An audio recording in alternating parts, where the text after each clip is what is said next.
Pour commencer, pour ceux qui ne savent pas, ce qui nous a pris comme ça de lancer Planète Altruiste, en fait au départ ça s'appelait Mouvement Altruiste. Et vous avez vu dans le tout petit début, là on avait lancé un film que Loïc a fait. J'étais tombé complètement par hasard sur la vidéo de Severn Suzuki que vous avez vue tout à l'heure, qui s'adressait à un parterre d'hommes politiques et d'hommes d'État quand elle avait 13 ans. J'étais vraiment très ému quand j'ai vu son témoignage. Et tout de suite après, je me suis posé. J'étais dans une espèce de, pas d'état second, mais plutôt de méditation très interrogatif. Alors j'avais déjà une certaine conscience écologique. Je faisais quand même attention à mes choix et tout ça. Mais j'avais vraiment été très très ému. Je pense que jusque-là, je ne réalisais pas ce qu'on était en train de léguer à nos enfants. Et son discours m'a vraiment, vraiment secoué. Et tout de suite après, j'avais un peu l'impression que tous les enfants de la planète nous appelaient, nous adultes, et dire faites quelque chose pour nous, ne nous laissez pas avec une planète pareille.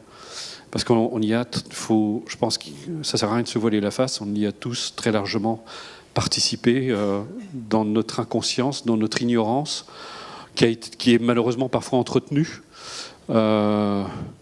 et voulue parfois aussi. Mais il y a un moment, on ne peut plus se raconter d'histoire parce que la loi de cause et d'effet est patente. C'est, comme je dis souvent, ça ne vous viendrait pas à l'idée, pour avoir des bons fruits et des légumes, d'aller jeter vos cendriers de mégots de cigarettes dans votre jardin. Pourtant, c'est ce qu'on fait sur la planète. Et puis, je me suis dit, je veux vraiment savoir un peu plus sur ce qui se passe réellement sur la planète parce qu'on recevait tellement d'informations et parfois des informations dont on pouvait douter de la validité. Et je me suis dit, là, il faut vraiment que je sache. Et on s'est réunis avec des amis, on a passé tout un week-end ensemble, on a pouillé tous les dossiers qu'on trouvait, toutes les études scientifiques.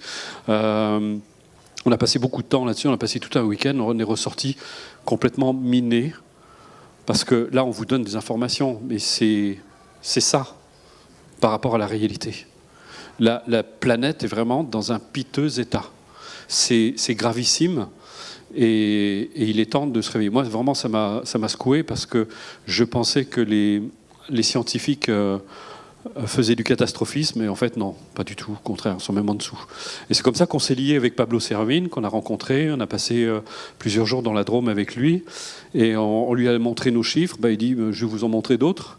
Ça juste suffit à nous achever.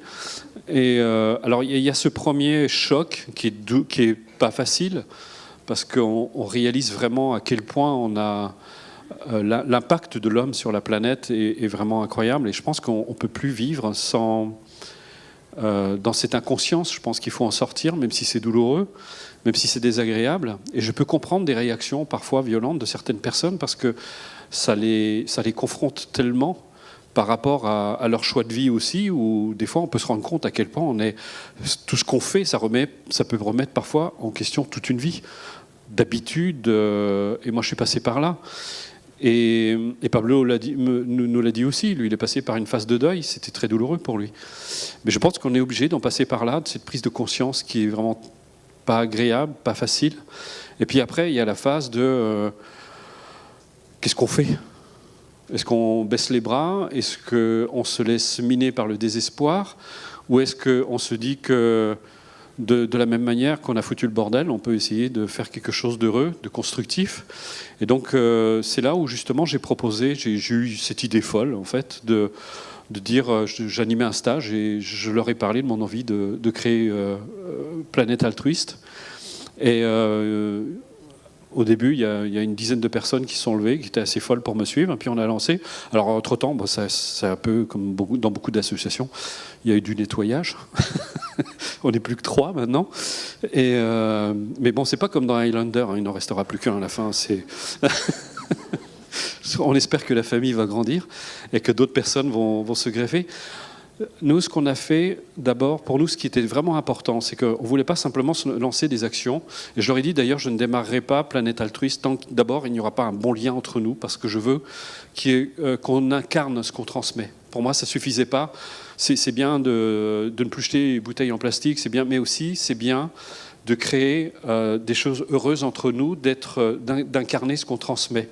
Alors comme je suis quelqu'un qui pratique depuis son plus jeune âge la méditation, je connais l'impact de la méditation sur l'esprit. Je connais l'impact de l'esprit aussi sur l'environnement, sur ce qu'on peut faire, les changements que ça peut opérer. Et je peux vous assurer, et je vous invite vraiment à aller vers la méditation, parce que quand on doit se débarrasser d'habitudes qui sont profondément ancrées, la méditation est quelque chose d'extraordinaire pour arriver à s'en libérer. C'est une aide vraiment considérable. Et donc, j'aurais dit ça. Puis, pour nous, ce qui était important, c'était surtout, et c'est d'ailleurs un peu le thème du livre, parce que tu peux désirer une chose et cultiver son contraire. Au début, le titre, c'était Cohérence. Ça s'appelait Cohérence de la logique de l'altruisme. Et c'était d'être vraiment cohérent, qu'il y ait une cohérence entre notre manière de penser, notre manière d'agir et notre manière de nous exprimer.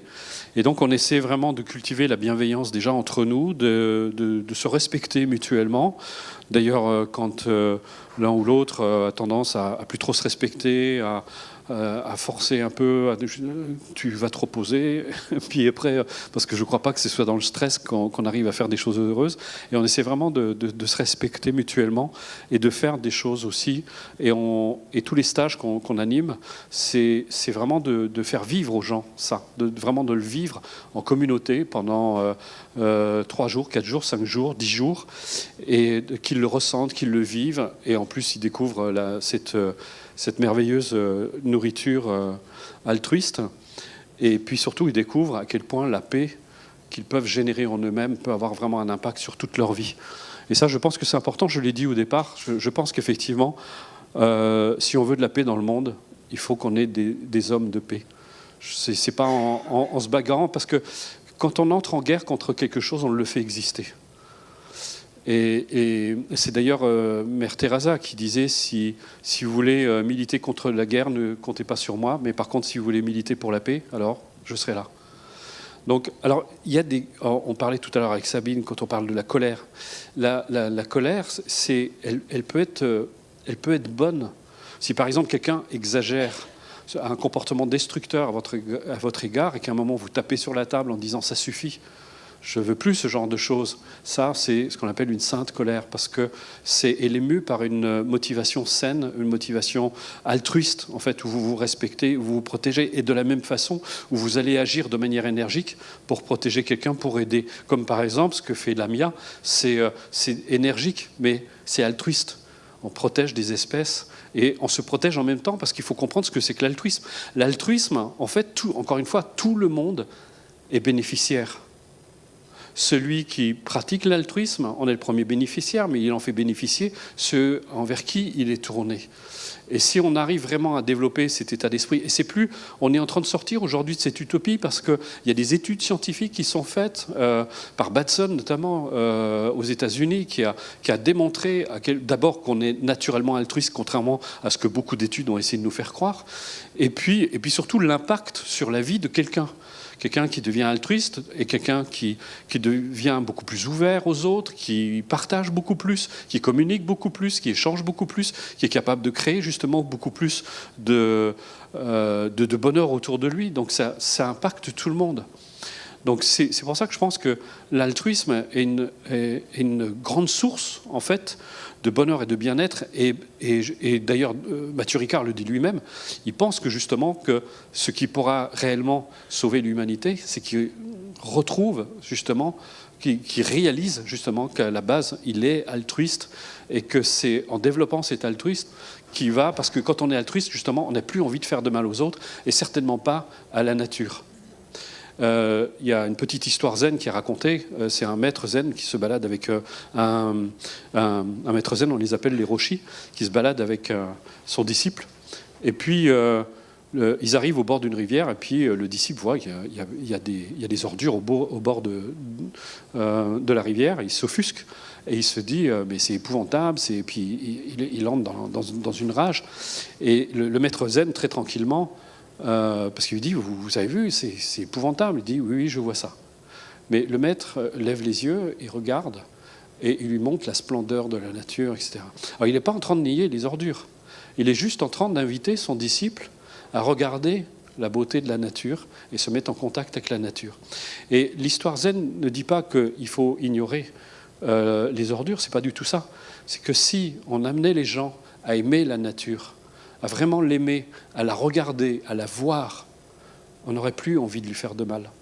Et justement, il n'y aurait plus ces ordures. On ne détruirait plus les animaux partout sur le globe. Il y a des chiffres qu'on n'a pas donnés. On en a à l'appel. C'est bouleversant. Et parfois, je comprends qu'on puisse éprouver vraiment de la rage et de la colère. Mais encore une fois, je pense qu'il ne faut pas oublier qu'on y participe tous. Et je pense que ça, c'est quelque chose que vous aussi, à votre niveau, vous pouvez tous faire quelque chose. Et vous pouvez le communiquer aussi, mais sans agresser les gens, sans leur dire... C'est de toucher les gens, de parler avec votre cœur, d'amener les gens à réaliser, à avoir cette prise de conscience salutaire qui, petit à petit, on arrivera à faire bouger les choses. Je ne sais pas, je vais être honnête, je suis quelqu'un de très optimiste, mais je pense qu'on n'évitera pas l'effondrement. On est arrivé à un stade où on a foutu tellement le bordel que je ne vois pas comment ça peut être évité. Quand on voit les chiffres, ça paraît difficile de croire qu'on va l'éviter. Mais peut-être que c'est la leçon dont on a besoin pour se dire qu'est-ce qu'on a fait ? Comment on en est arrivé là ? Et Lamia en a parlé tout à l'heure. Aujourd'hui, je pense qu'elle nous a fait réaliser la gravité de la situation et que c'est vraiment grave. Et je pense que là, il est vraiment temps de se réveiller. C'est pour nous, en plus. C'est vraiment pour nous, pour chacun de nous, pour nos enfants aussi, surtout. Et je pense, moi, j'ai pas d'enfants, mais je suis très touché parce que je me dis, mais qu'est-ce qu'on va léguer à nos enfants ? Dans quel monde ils vont vivre ? Et rien que pour ça, on devrait vraiment se bouger le derrière.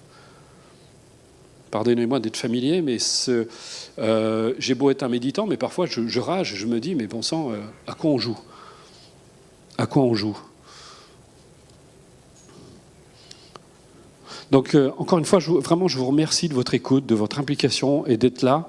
Je ne sais pas, il y en a peut-être qui sont partis depuis ce matin, mais en tout cas, je vois que vous êtes encore très nombreux. Et vraiment, ça me touche beaucoup parce que vous avez une écoute. On en a parlé entre nous avec les intervenants. Vous avez une écoute extraordinaire. C'est vraiment un plaisir de partager cette journée avec vous. Et nous aussi, croyez-le bien, on se régale. Voilà.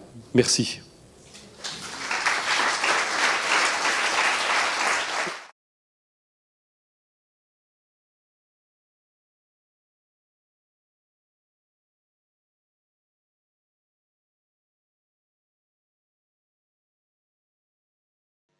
Un jour, une petite fille de 13 ans a lancé un appel à l'humanité.